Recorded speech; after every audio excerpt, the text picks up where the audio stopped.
வணக்கங்க. நான் ராஜேஷ். நம்ம இருக்கிற இடம் ஓரைக்கால் பாளையம்ங்க. அந்த ஊரில் குன்னத்தூர் பக்கத்தில்ங்க. அது ஓரைக்கால் பாளையம்னு சொல்லி இதில் டஃப் பம்ப்ஸ்ன்னு சொல்லி ஒரு கம்பெனி. அந்த கம்பெனியோட ஒரு பில்டிங் ஸ்லாப் போட்டுக்கிட்டுருக்கோம். இந்த ஸ்லாப் வந்து மொத்தம் 160 M3 M25 கேட்டிருக்காங்க.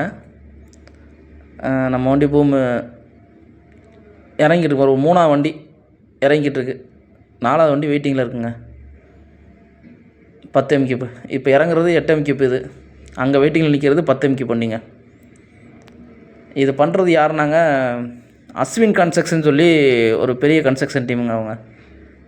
அவங்க பெரிய பெரிய கம்பெனி ஃபுல்லாமே அவங்க எடுத்து பண்ணுவாங்க.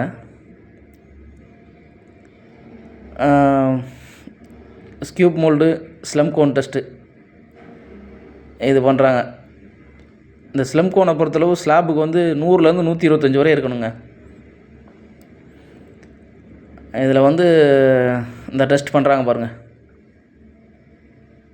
இதில் கரெக்டாக 110 இருந்துச்சு. ஆனால் அந்த ரீடிங் வந்து கரெக்டாக அவ்வளோ துல்லியமாக தெரிய மாட்டேங்குது கேமராவில். இந்த பாருங்கள், டெஸ்டிங் பண்ணுறாங்க. இது மேலே காங்கிரீட் போடுறதுங்க. அந்த பக்கம் ஃபுல்லாக ஒரு கால்வாசி போட்டுருக்கு பாருங்க. இந்த பீமில் ஃபுல்லாக ஃபஸ்ட்டு போட்டு வைப்ரேட் போட்டு முடிச்சுட்டு அதுக்கப்புறம் மேலே ஒரு 3 இன்ச்சு 4 இன்ச்சு வரும்னு நினைக்கிறேன், அது போடுவாங்கங்க. எப்போயுமே அப்படி போடுறது தான் பெட்ரு. ஏன்னா வைப்ரேட் பண்ணி எல்லாமே தான் வைப்ரேட் பண்ணுறாங்க பாருங்க. இது ஃபுல்லாக அவங்க கன்ஸ்ட்ரக்ஷன் டீமோட சேர்ந்தவங்க, அஸ்வின் கன்ஸ்ட்ரக்ஷனோட சேர்ந்த டீம்காரவங்க. அவங்க வைப்ரேட் பண்ணுறாங்க. இதில் வந்து இந்த பீமுக்கு ஃபுல்லாமே அந்த பக்கம் ஃபுல்லாக பீமுக்கு ஃபுல்லாக போட்டாங்க பாருங்கள் காங்கிரீட். பீமுக்கு ஃபுல்லாக ஆஃப் அளவு போட்டுட்டு வைப்ரேட் பண்ணாத பீமுக்கு கீழ் சைடு பார்த்தீங்கன்னா உங்களுக்கு அந்த கேப் இல்லாமல் இருக்கும்.